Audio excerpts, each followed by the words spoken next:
सहयोगी राहुल है। राहुल, क्या बड़ी खबर? एक्सक्लूसिव हम आपको बताने जा रहे हैं वो कौन कौन से नाम है, कौन कौन सी सीटें सामने आ चुकी है। बड़ी खबर आप तक पहुंचा रहे हैं। भागलपुर से अभयकांत झा जनसुराज के प्रत्याशी बनाए जा रहे हैं। इसके साथ साथ देखिए और बाकी नामों की अगर बात करें, बड़हरिया सीट जनसुराज से यहां से डॉक्टर शाहनवाज चुनावी मैदान में उतर रहे हैं, तो नीरज सिंह शिवहर विधानसभा सीट से चुनावी मैदान में ताल ठोकेंगे। तो देखिए जनसुराज की जो लिस्ट है वो सामने आ रही है और इस बीच न्यूज़ 18 के पास सबसे पहले वो नाम है कि कौन कौन सी सीटों पर ये प्रत्याशी चुनावी मैदान में उतरने जा रहे हैं। इससे पहले 51 जो उम्मीदवार का ऐलान है वो सबसे पहले जनसुराज ने किया था और जो दूसरी लिस्ट सामने आई है वो आपको बता दे। बाकी दूसरी नरकटिया की अगर बात करें तो इस विधानसभा सीट से लाला बाबू यादव जो है वो चुनावी मैदान में उतरने जा रहे हैं। कल्याणपुर से मंतोष सैनी का नाम सामने आया है, तो संदेश विधानसभा क्षेत्र से राजीव रंजन सिंह जनसुराज के उम्मीदवार हैं।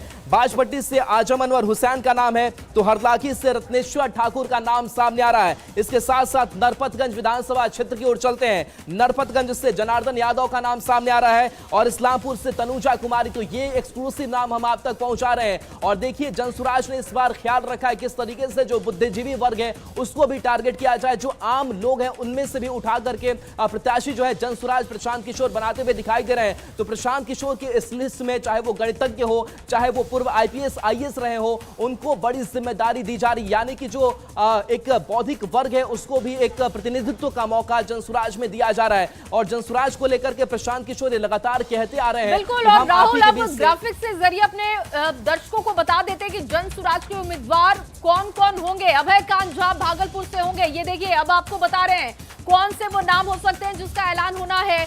डॉक्टर शाहनवाज बड़हरिया से हो सकते हैं ये उम्मीदवार। और अब देखिए अगर तीसरे नाम की बात की जाए, शिवहर से नीरज सिंह को टिकट फाइनल बताया जा रहा है। इसके अलावा देखिए जो अगला नाम है लाल बाबू यादव नरकटिया से, इनका टिकट फाइनल बताया जा रहा है। माना जा रहा है कि जो लिस्ट आने वाली है उसमें इनका नाम होगा। अब मंतोष सहनी जो कि कल्याणपुर से उम्मीदवार होंगे। आनंद ज्यादा जानकारी के साथ फोन लाइन पर जुड़ चुके हैं। आनंद, अब से थोड़ी देर बाद जनसुराज की प्रेस कॉन्फ्रेंस होने जा रही है, दूसरी लिस्ट रखी जाएगी। जानकारी दीजिएगा कितनी देर और बाकी है जब प्रेस कॉन्फ्रेंस की शुरुआत हो जाएगी? देखिए 5 से 10 मिनट के अंदर प्रशांत किशोर यहाँ पर पहुंच जाएंगे प्रेस कॉन्फ्रेंस जहाँ पे, और आज 66 उम्मीदवारों के नाम की घोषणा की जाएगी। जाहिर तौर पे अब तक जो लिस्ट आप दिखा रही हैं और लगातार जो दर्शक देख भी रहे हैं, अभयकांत झा भागलपुर से या शाहनवाज और डॉक्टर शाहनवाज बड़हरिया से, सीवर से नीरज सिंह, लाल बाबू यादव नरकटिया, मंतोष सैनी कल्याणपुर, राजीव रंजन सिंह संदेश, आजम अनवर हुसैन बाजपट्टी, रत्नेश्वर ठाकुर हरलाखी, जनार्दन यादव नरपतगंज, तनुजा कुमारी इस्लामपुर। ये अगर इन नामों में गौर करें तो इसमें अति पिछड़ा, सवर्ण, ओबीसी, मुस्लिम तमाम समीकरण को साधने की कोशिश की जा रही है। ये दिलचस्प है। प्रशांत किशोर ने कहा था कि जिसकी जितनी आबादी उसके हिसाब से उसकी उतनी हिस्सेदारी मिलेगी, और उनके पहले लिस्ट में भी ये कुछ देखने को मिला था और दूसरे लिस्ट में तस्वीर वैसे ही कुछ देखने को मिलेगी। जाहिर तौर पर बाकी के जो बच्चे उम्मीदवार हैं उनके जो नाम की घोषणा की जाएगी तब वो भी सामने आ जाएगी। लेकिन आनंद, ये जो नाम हम दिखा रहे हैं, बता रहे हैं आप लोगों के जरिए, क्या अनुभव आपका है इस लिस्ट को लेकर कि कितने लोग, चर्चित चेहरे कितने हैं? क्योंकि देखिए अगर चुनावी मैदान में आप जा रहे हैं तो चर्चित चेहरे होने बहुत जरूरी हैं, तभी लोगों का भरोसा होता है। देखिए अधिकांश लोग इसमें जिनको सीट दिया गया, जो जिनको उम्मीदवार बनाया गया जनसुराज का, अधिकांश लोग की छवि अपने क्षेत्र में काफी बेहतर है और समाज में उनके एक अलग छवि है। पॉलिटिकल भले ही ना हो, लेकिन समाज में कई बार ऐसे चेहरे जब चुनाव उतरते हैं तो उसके एक अपना अलग असर पड़ता है। और प्रशांत किशोर ने पहले ही कहा था कि जब भी हमारे उम्मीदवार हैं तो पॉलिटिकल बैकग्राउंड के लगभग 90% नहीं होंगे, 10% में पॉलिटिकल लोगों को जगह दी जा सकती है।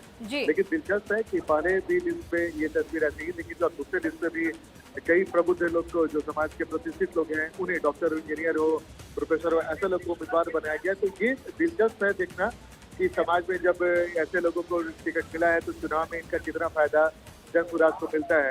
क्योंकि बिहार में सियासत अब तक जाति की सियासत होती है, इसे कोई नहीं करता। और शायद प्रशांत किशोर ने भी जाति समीकरण को साधने की पूरी कोशिश की है।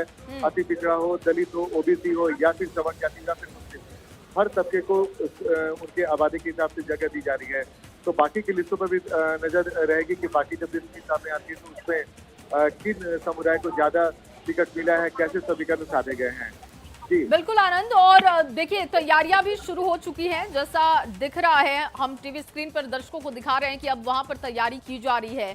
लेकिन जनसुराज को लेकर एक सबसे दिलचस्प सवाल जो था लोगों के मन में कि क्या पीके चुनाव लड़ेंगे।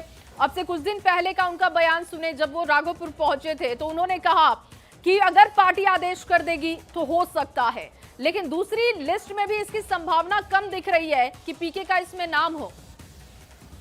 देखिए निश्चित तौर पे, और जहां हमारी जानकारी है प्रशांत किशोर चुनाव नहीं लड़ेंगे। अगर चुनाव लड़ेंगे तो फिर उनका ध्यान सारा अपने विधानसभा पे रहेगा।